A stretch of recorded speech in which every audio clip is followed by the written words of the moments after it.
Joe here with JoeMartinMVC, and it's time for another headlight restoration video for us. Today we're looking at the big box store kits that you're able to buy to help restore your headlights. The one we're using in this case is the 3M Headlight Restoration Kit.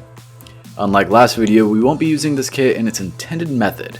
We're going to be using this on a DA or dual action polisher.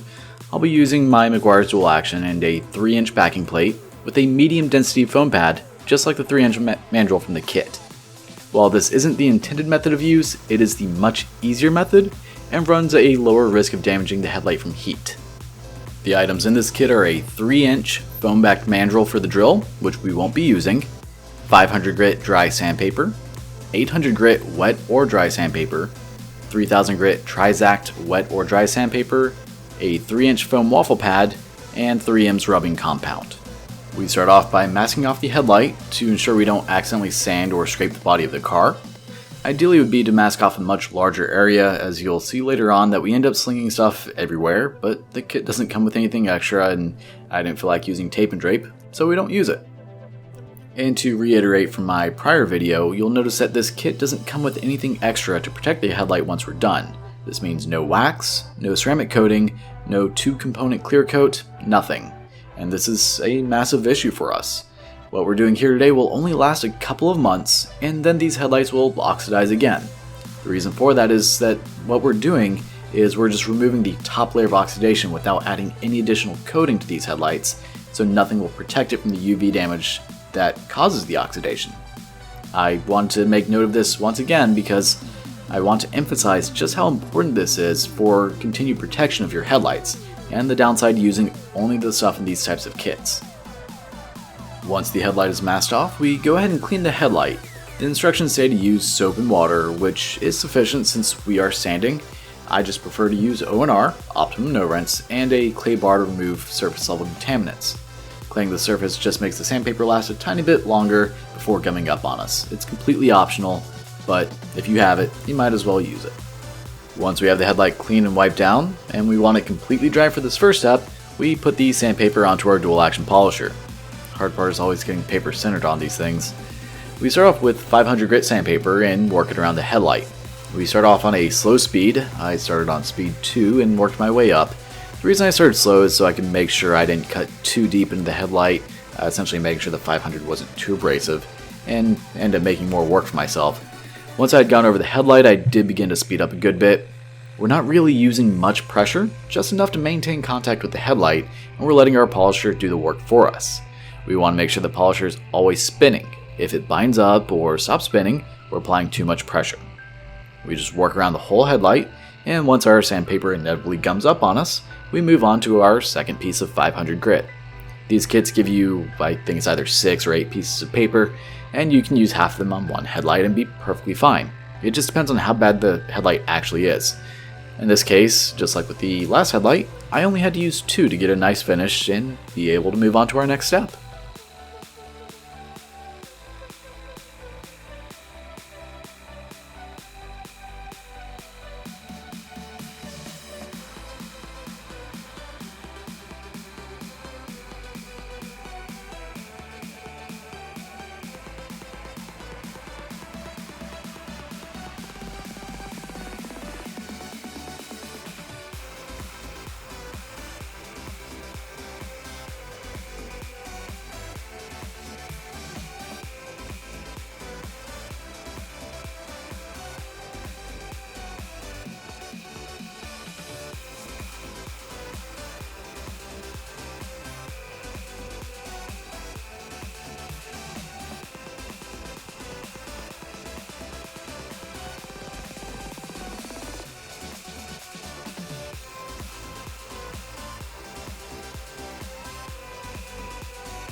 After wiping the dust off the headlight, we move on to our 800 grit.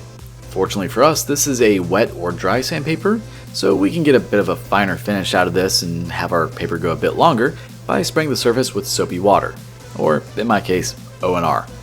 So take a couple of spritzes of water, spray it onto the surface, and begin working it over the whole headlight. This will keep the surface cooler and give us more working time out of our paper. Occasionally you'll want to wipe the nasty slurry from the surface and spray a new amount of liquid onto the headlight. And if you're wondering what this white liquid is, it's actually the plastic that we're abrading off with the sandpaper. It can easily gum up our pads, and at one point you'll even see that my polisher gets a little stuck as it can create enough suction force to stick your pad to the headlight.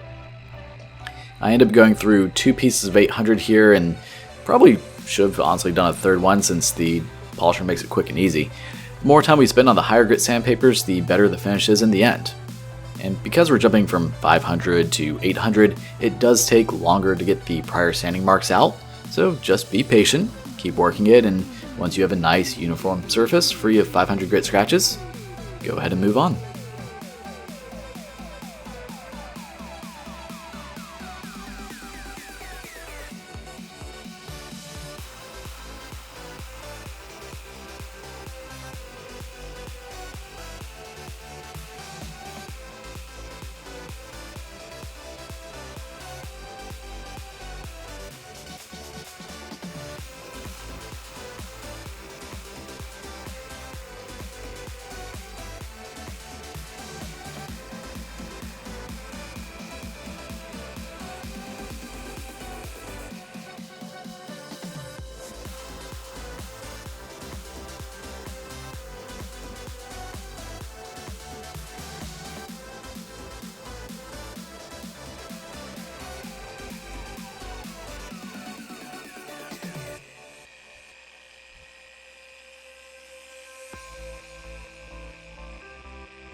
On to our final grit and some amazing sandpaper. This is 3M's 3000 grit Trizact sandpaper, which is just wonderful to work with. It is a wet or dry sandpaper, but you always want to use this stuff wet as it works exceptionally better. Go ahead and spray both the headlight and the sandpaper, then get to work with it. This step you can spend as much time as you need on it. You can see that the headlight actually begins to clear up on us as we work the 3000 grit, because it is slowly but steadily removing the 800 grit marks for us. You'll notice as we work the 3000 grit and we can start to see into the headlight a bit more that something is moving around in there.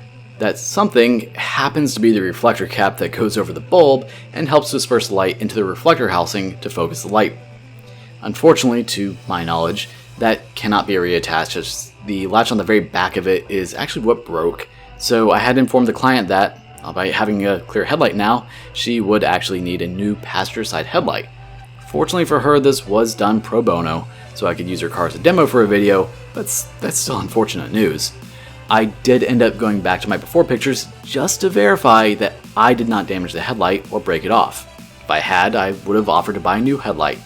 Even though these are 15-year-old headlights, it is my responsibility as a detailer to fix anything or any damage that I cause or break during my detailing session.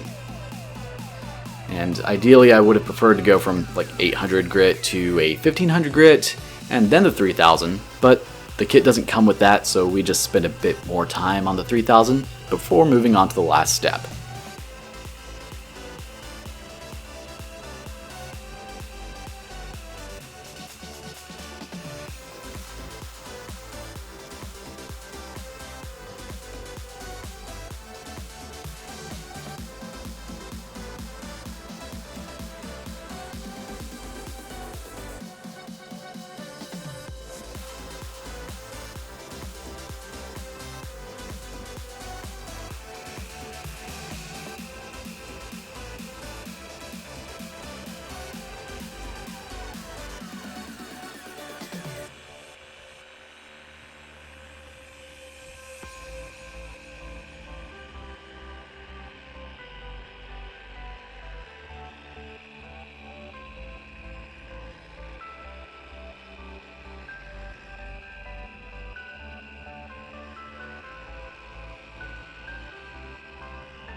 On to our final step, compounding and polishing. Take your 3M rubbing compound and spread it across the waffle pad. Make sure to get into all of the pores of the pad and don't leave any puddles of compound in those divots. If you like to make a mess, this is going to be your best friend as it loves to sling everywhere. So you're going to want to start off extremely slow. I think I put it down to 1 or 2, and I start off by just kissing the surface of the headlight to disperse some of the excess polish. And even going slow, I still made a huge mess with it. And just as I said in my other video, I've never used this stuff without making a huge mess. So just acknowledge it's gonna make a mess. It cleans up nice and easy. If it gets anywhere that you don't want it to, use isopropyl alcohol, spray on the surface, wipe it off. It comes off easily, so no worries there. And the great thing about this is, since we're using this now on a dual action polisher, it doesn't heat up nearly as much as it would have on the drill, so we don't have to be as worried about the heat buildup. I mean, still, if you're doing this for a long period of time, or if you're applying a lot of pressure, check occasionally, but for the most part, you just work the headlight, going over, spend as much time as you need to, and just keep working until it's at a crystal clear finish again.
And that is it. It's a nice and simple process.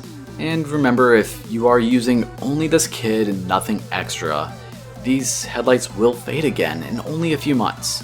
Watch my previous videos on headlight restoration to see how I apply a ceramic coating to the headlights afterward to keep them protected for years to come. I will eventually put out a video of using a 2-component clear system to be even more protective, but that's going to be down the road when I have a bit of excess funds to be able to use on that. Now, when it comes to actually doing this process, using a dual action polisher, sanding pads, all that, there's definitely a much cheaper and more efficient way to do this than buying one of these store-bought kits. You can go online, buy 3-inch sandpaper, and get anywhere from 60 grit all the way up to 5,000. And you could start with 400 and work your way up through the grits, taking a bit longer, but have a perfect, beautiful finish, knowing that you got out every single scratch on that headlight. That's more of my preferred method, but as I said, this was an example of using 3M's store-bought kit. As always, if you like my content, please share it with your friends as it helps the channel a ton, and don't forget to like, comment, subscribe, and hit that notification bell to stay up to date with new content as it comes out. Thanks so much for watching. Take care.